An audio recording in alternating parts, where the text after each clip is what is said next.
Back when I was just a child, Christmas was most definitely my favorite holiday. However, I didn't really like all the relatives coming to visit and giving me their invasive kisses. But I loved receiving all the Christmas presents. One Christmas day, when I was about 9, I woke up just after midnight. This, of course, was not out of the ordinary. Christmas is a special day. All the excitement and adrenaline almost always wakes me up at night. Well, that night, I decided to get up and check to see if Santa had come. I crept down the stairs, and halfway down, I saw something blocking the bright Christmas tree. It was my parents, their backs facing towards me, looming over the tree. I would have just called them, but that weird and uncanny image of them just standing there in silence, backs hunched over the Christmas tree, sent chills up my spine. Not only that, but I would rather not get nagged for getting out of bed at this time. So I ignored them and went back up into my room. However, walking back to my room, I saw that my room lights were on. It seemed like there were people inside my room. I stopped and took a step back as their shadows approached the door. To my surprise, it was my parents. Both my mom and dad came over to me and scolded me for getting out of bed at this time of night. Overwhelmed by them, I forgot to mention that I saw them downstairs,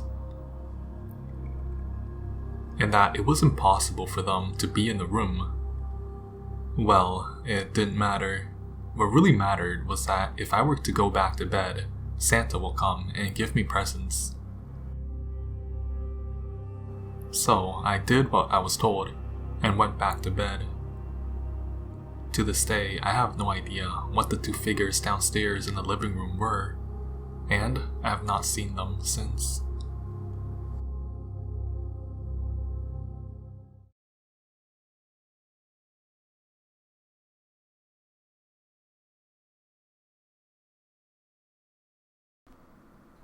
This is a weird story that I still can't figure out, but I got to think of it now since it's almost Christmas. If anyone has any idea of what might be going on or have any tips, please share. A little over 4 years ago, I moved in with my sister Aline, who is 2 years older than me. She got the apartment around June 2010. So when she got a Christmas card the following Christmas addressed to someone named Ida, we didn't think much of it, as we thought it was probably for the person who lived there before us. One thing was odd about the card though. The only signature was a male name, and then the name of a town. The particular town is known for its mental institution for dangerous and insane criminals. We brushed it off as a mistake, figuring the person who lived there before didn't get the new address to the one sending the card. We had almost forgotten it when the same thing happened the following Christmas. It was signed with the same sender and receiver as the year before. A little creeped out, since we now remembered that the person living there before us was an old man who passed away after living there for decades. We brushed it off once again, since nothing could be done. Now, this is where it even gets weirder. My sister got both of our parents' surnames since they didn't marry until a month after she was born. She has decided to use our mom's name, which is more uncommon, and I have decided to use my dad's name, which is one of the most common surnames in Sweden. This is important because the next Christmas, I had moved back home, about 20 miles away in the middle of nowhere. A couple of days before Christmas, my sister came to live with us during the holiday. The next day, there was a new card in our mailbox. It had my sister's address on it, as usual, but it was now waiting for her in our dad's mailbox. That mailbox doesn't have her surname on it, since our mom passed away years before this. The card couldn't possibly have gotten there by the mailman, since there was no connection between the two addresses. Still, it had prints on the stamp that proved that it was sent with the mail. The only explanation I can think of is that whoever sent the card must have picked it up at my sister's place when noticing that she wasn't home, and then somehow, probably through Facebook, figured out where she was. There's also a possibility that the cards are meant for me. I'm almost 100% sure that it's not any of our friends' doings. It has been going on for far too long, and none of them are the type that would joke about this in any way.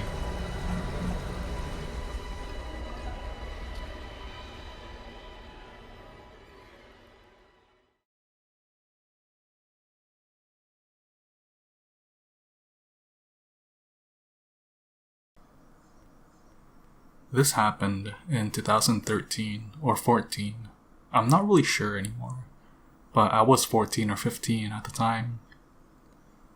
I was on holiday with my mother, my younger brother, and my grandma. We decided, since it was autumn in Switzerland, to go to a warm country and chose Turkey for that.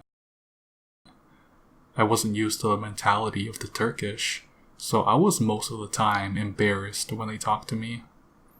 At least as long as I was outside of the holiday resort, at, for example, a market. When we were inside the resort, I never had any problems.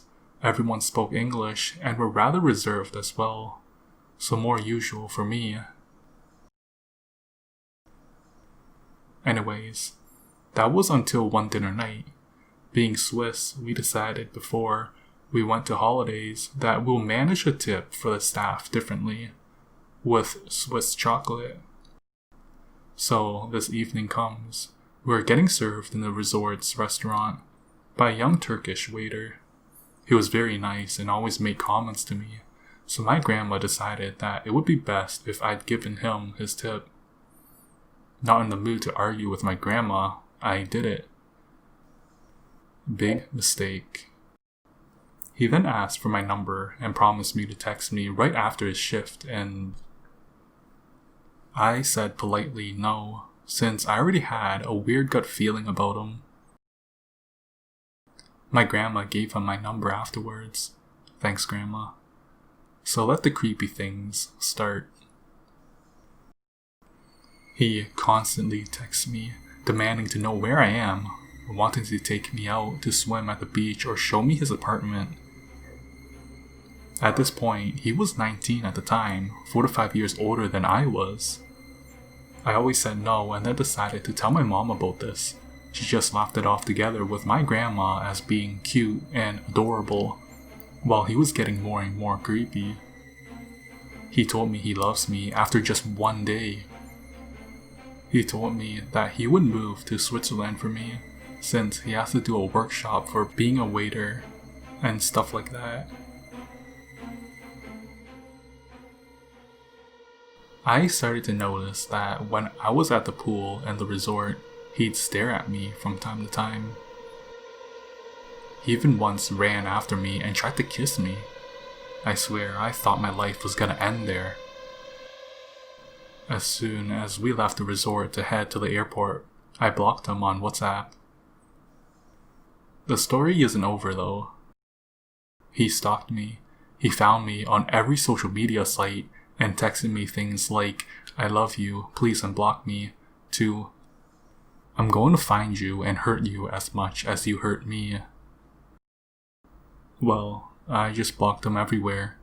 After a year of not hearing from him, I thought I'm alright, but I wasn't.